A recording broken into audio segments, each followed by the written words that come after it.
Hello and welcome everyone to class 10th English class. We are doing chapter 4th from the diary of Anne Frank, and today I am going to start this chapter from page number 53 of your first flight book. So let's get started. In the previous video we learned that Anne said that talking is a student's habit and she cannot do anything for that. The only thing that she can do is she can keep it under control. मतलब lastly हम लोगों ने ये तो पढ़ा था कि उन्होंने कहा अपने एस्से में एने फ्रैंक ने कि बात करना ये बच्चों की आदत है, इसको ख़त्म नहीं किया जा सकता। हाँ, मैं जो कर सकती हूँ बस इतना ही कर सकती हूँ कि उस बात करने की आदत को थोड़ा सा कंट्रोल में कर सकती हूँ। Now we are moving ahead of the chapter. But that I would never be able to cure myself of the habit since my mother talked as much as I did, if not more.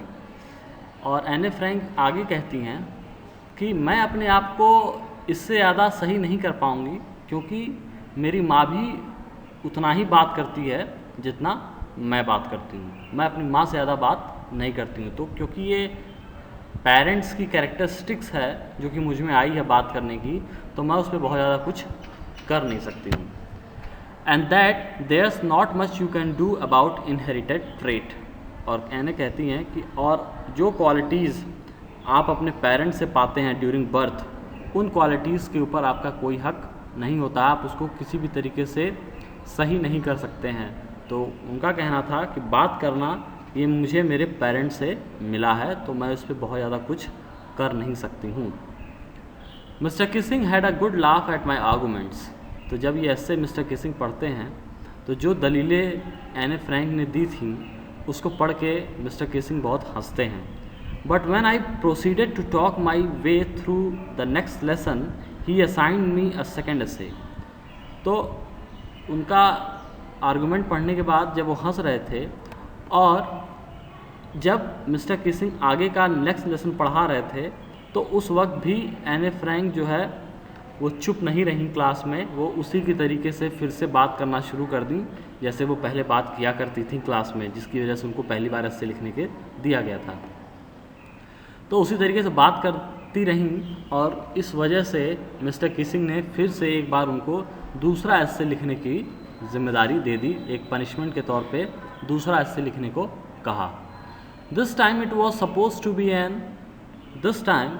Suppose to be on an incorrigible chatter box.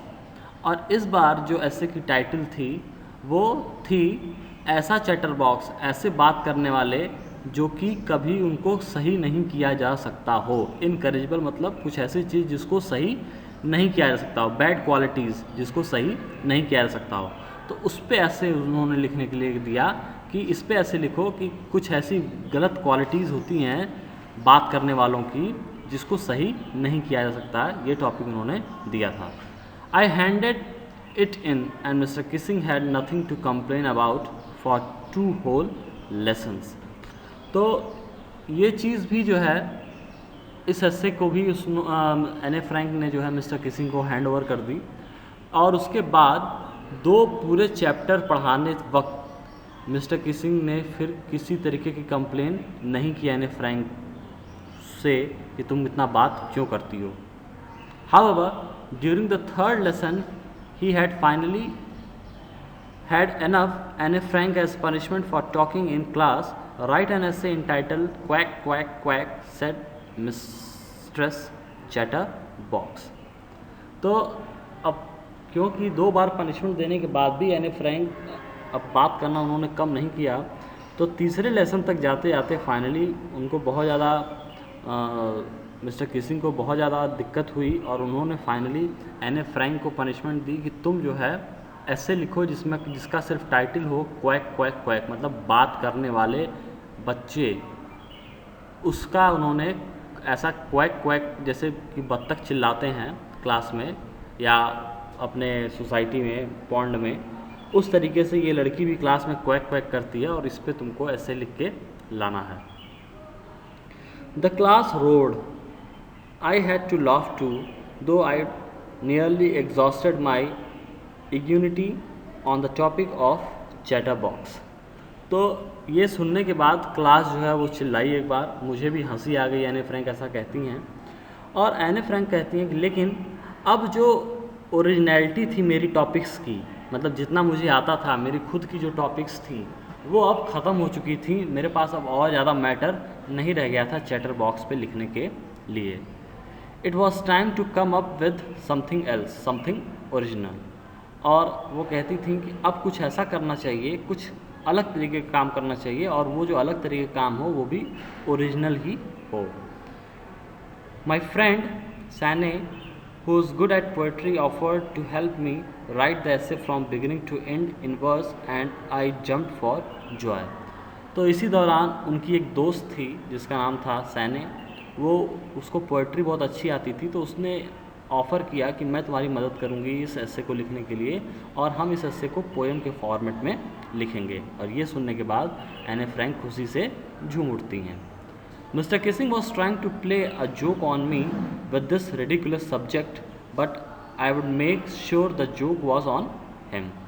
Mister Keesing के बारे में वो कहते हैं कि उनको ऐसा लग रहा था कि जैसे इस तरीके का ऐसे दे के वो मेरा मजाक उड़ाएंगे क्लास में, इस तरीके के बेमतलब के सब्जेक्ट्स के ऊपर ऐसे लिखने के लिए। लेकिन मुझे ये मालूम था कि मेरा जोक नहीं बन रहा था, बल्कि मजाक मिस्टर किसिंग का ही बन रहा था।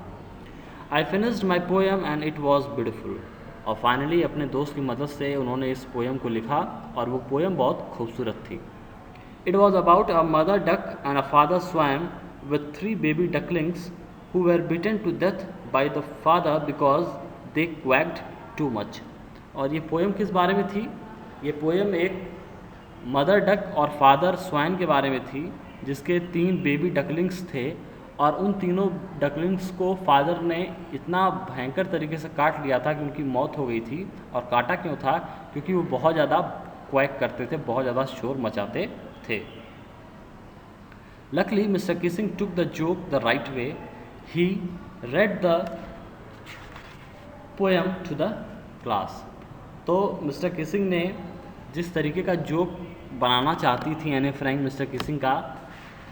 मिस्टर किसिंग ने उसको सही तरीके से पकड़ा, और इस पोएम को पूरे क्लास को उन्होंने सुनाया, एडिंग हिज ओन कमेंट्स। और उसमें अपने कमेंट्स भी उन्होंने डाले बीच बीच में, पोएम पढ़ के वो कुछ कमेंट कर रहे थे एने के ऊपर। And to several other class as well. और दूसरे क्लासेस में भी उन्होंने इस पोएम को जा के पढ़ाया। Since then I have been allowed to talk and haven't been assigned any extra homework. और उसके बाद से एने फ्रैंक कहती हैं कि मुझे ये इजाज़त मिल गई कि मैं बात करूं, और मुझे फिर आगे बात करने की वजह से कोई एक्स्ट्रा ऐसे लिखने का काम भी नहीं दिया गया। On the contrary mister Keesing always making jokes these days. और कहती हैं कि ऐसे देते देते अब हालत ऐसी हो गई कि मिस्टर किसिंग जो है इस वक्त आजकल अक्सर जोक बनाया करते हैं। So this is all about this chapter. I will give the question answer of this chapter, so you better to write down all the question answers in your copy. Thank you.